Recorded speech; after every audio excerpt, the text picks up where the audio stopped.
ராசிக்குமான புத்தாண்டு பலன்கள் பார்த்துட்டு இருக்கோம். இப்போ அந்த வகையில் மிதுன ராசிக்கான இந்த புத்தாண்டு எப்படி இருக்க போகுது?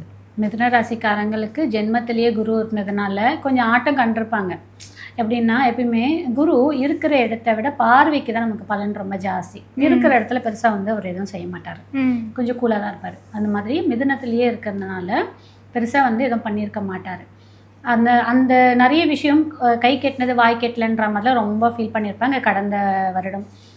இந்த வரக்கூடிய 2026 அப்படி இருக்காது. ஏன்னா 2க்கு போயிடுவார் அவர், கடகத்துக்கு போயிடுவார். அப்போது இவங்களுக்கு ஓரளவுக்கு ரிலீஃபிங் வந்து கிடைக்கும் கண்டிப்பாக. இதில் ரொம்ப சஃபர் எதில் ஆயிருப்பாங்கன்னு பார்த்தீங்கன்னா வேலை ரீதியாக. காரணம் என்னென்னா சனி 10ல் இருப்பார். வேலை ரீதியாக அழுத்தம் ரொம்ப சந்திச்சுப்பாங்க. அதுலேருந்தெல்லாம் கொஞ்சம் ரிலீஃப் கிடச்சிருக்கும். அதுக்கப்புறம் காதல் பண்ணவங்க லவ் பண்ணியிருப்பாங்க பார்த்தீங்கன்னா, வீட்டில் எப்படா சொல்கிறது, வீட்டில் எப்படா ஓகே பண்ணுறது, வீட்டில் எப்படா இது பண்ணணும்னு ரொம்ப அழுத்தத்தில் இருந்திருப்பாங்க. அது எல்லாமே இப்போ கொஞ்சம் ரிலீவ் ஆகிடும். காதல் திருமணம் கூடுறதுக்கான வாய்ப்பு ரொம்ப அதிகமாக இருக்குது. முயற்சி எடுங்க. நீங்கள் சும்மா லைட்டாக வீட்டில் ஒரு 10 வச்சு போட்டிங்க அப்படின்னு வச்சிங்கன்னா அது அழகாக எரிஞ்சு கொளுத்தி முடிஞ்சு உங்களுக்கு சக்ஸஸ் கொடுத்துரும்.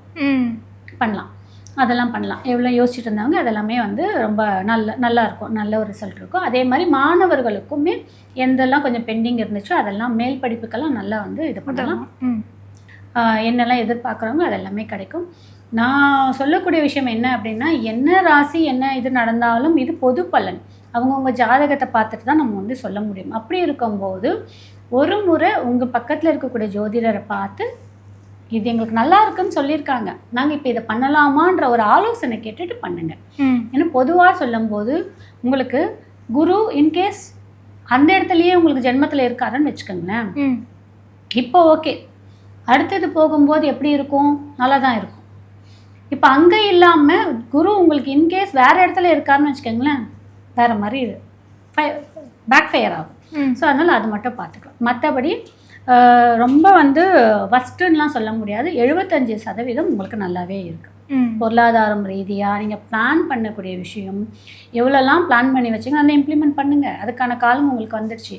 ஆனால் வேலையில் மட்டும் கவனம் வேணும். தொழில் ரீதியாக எல்லாமே பண்ணலாம். தொழில் ஆரம்பிக்கணும்னு நினச்சாங்கன்னா பண்ணலாம். ரொம்ப அகலக்கால் வைக்காமல் பண்ணுங்கள்.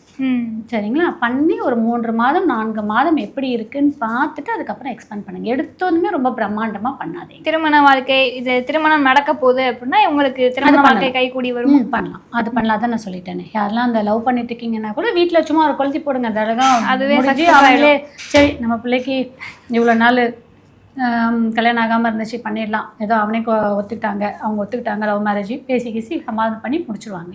பண்ணிக்கலாம். இவங்களுக்கு என்னன்னா ஜாபை விட்டுட்டு இன்னொரு ஜாபை மாறுறதுக்கு யோசிக்கணும். இன்னொரு ஜாபை கையில் வச்சுக்கிட்டு மாறுங்க. விட்டுட்டு நான் 10 கம்பெனியில் இன்டர்வியூக்கு போட்டிருக்கேன், எனக்கு ஏதாவது ஒன்று செட் ஆகிடும் அப்படின்ற ஒரு அசட்டு தைரியத்தில் மாறாதீங்க. கையில் வச்சுக்கிட்டு அப்பாயின்மெண்ட் ஆர்டரை வச்சுக்கிட்டு மாறுங்க. அது பண்ணுங்கள்.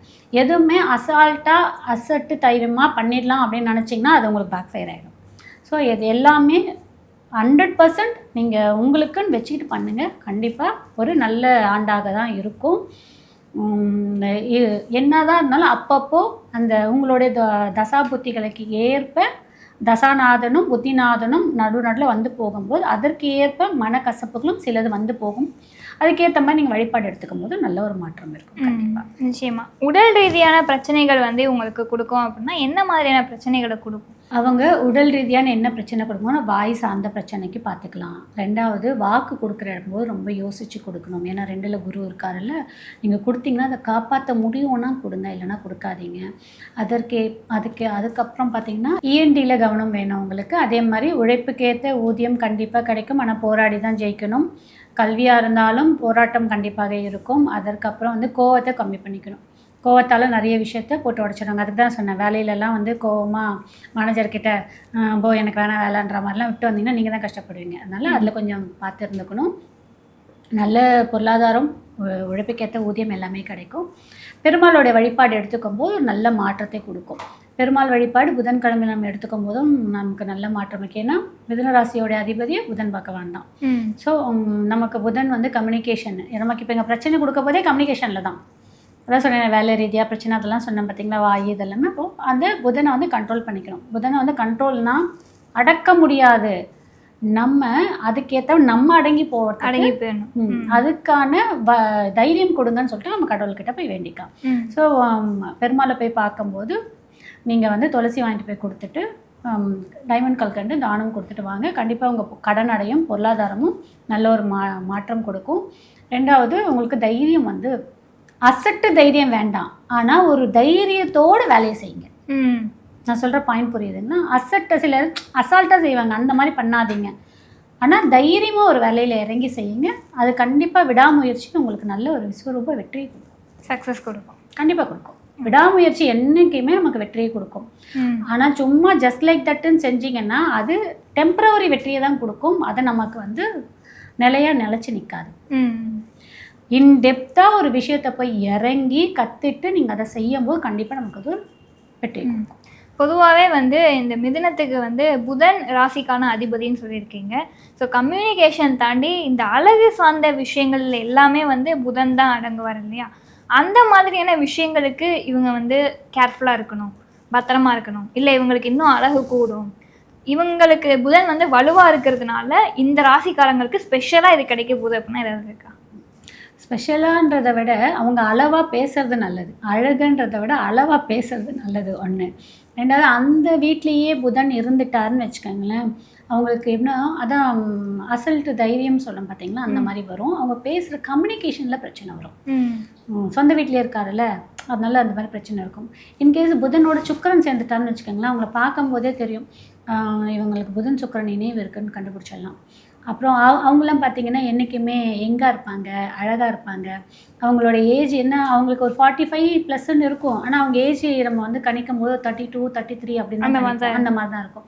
அதெல்லாம் அவங்களுக்கு ப்ளஸ்ஸு தான். ஆனால் அந்த ப்ளஸ்ஸை நீங்கள் வந்து சில விஷயம் வெளி தோற்றத்துக்காக நம்ம யோசிக்காமல் உள் தோற்றத்துக்கு என்ன வேணுன்றதை பார்த்துட்டு நீங்கள் அதை கண்ட்ரோல் பண்ணிக்கும் போது வாழ்க்கை ரொம்ப அழகாகவும் இருக்கும். அதே மாதிரி மிதுன ராசியில் திருவாதிரை நட்சத்திரத்தில் புதன் சுக்கரன்லாம் இணைவு இருந்ததுன்னு வச்சுக்கோங்க, திருமண வாழ்க்கை கொஞ்சம் பாதிக்கும். ரெண்டாவது, இந்த திருவாதிரையில் இருக்கிறவங்களுக்கு வந்து திருமணமே டிலே ஆகி தான் கல்யாணமும் நடக்கும். அப்படி திருமணம் ஆனாலுமே திருமணத்தில் பிரச்சனை உண்டு பண்ணும். அதிலும் இன்கேஸ் புதன் சுக்கரன் அங்கே இருந்தால், இல்லைன்னா ஒன்றும் அந்த அளவுக்கு பெருசாக இருக்காது. அதோட அதிபதி எங்கே இருக்காருன்னு நம்ம பார்த்துக்கணும். புனர்பூசம் இருக்குது பார்த்தீங்களா, புனர்பூசத்தோடு ஓரளவுக்கு கொஞ்சம் டீசெண்டாக போயிடும். ஆனால் வந்து திருவாதிரை வந்து திருவாதிரை தான். திருவாதிரை வந்து லேசுப்பட்ட திருவாதிரை கிடையாது. அது சிவபெருமானோட நட்சத்திரமாக இருந்தாலும் அதற்கு சில குணாதிசயங்கள் இருக்கு. ஸோ அதில் இந்த புதன் பகவானும் சுக்கிரன் பகவானும் போய் இணைந்துட்டாங்கன்னு வச்சுக்கோங்களேன், அது வேற மாதிரி இருக்கும். பல காதல் வரும். இந்த பல காதலால் திருமண வாழ்க்கை பாதிக்கும். ஓகேங்களா? அதே மாதிரி பார்க்கறது எல்லாமே அவங்களுக்கு காதல் வயப்படுவாங்க. அது ஆணாக இருந்தாலும் பெண்ணாக, மனசு அலைப்பாய விடுறது ரொம்ப அதிகமாக இருக்கும். அதுலேயும் இந்த சுக்கிர தசை ரொம்ப எங்களையே வருதுன்னு வச்சுக்கோங்களேன், எல்லாமே ஸ்பாயில் ஆகிடும். குட்டி சுக்கிரன் குடும்பத்தை கெடுப்பான், வீட்டை கெடுப்பான்றாங்க பார்த்தீங்களா, அதெல்லாமே பாதிக்குவாங்க. ஸோ அதுதான், அதெல்லாம் வந்து பார்த்துக்கும் போது சரியாக இருக்கும். ஓகே, இந்த புத்தாண்டு பலன்களில் மிதுன ராசிக்கு எப்படி இருக்கும் அப்படின்றத ஒரு தெளிவான விளக்கம் கொடுத்துருக்கீங்க. ரொம்ப நன்றி. நன்றி. மஞ்சுளா ரமேஷ் 10 வருடங்களுக்கும் மேலாக பக்தி பூர்வமாக நடத்தும் சுந்தரகாண்ட பாராயணத்துடன் கூடிய இலங்கை ராமாயண யாத்ரா ஜனவரி 29 முதல் 8 நாட்கள் கதிர்காமம் 3 சக்தி பீடங்கள் உட்பட பல யுகம் கண்ட பழமையான கோவில் தரிசனங்களும் உண்டு. தொடர்புக்கு 9444376136.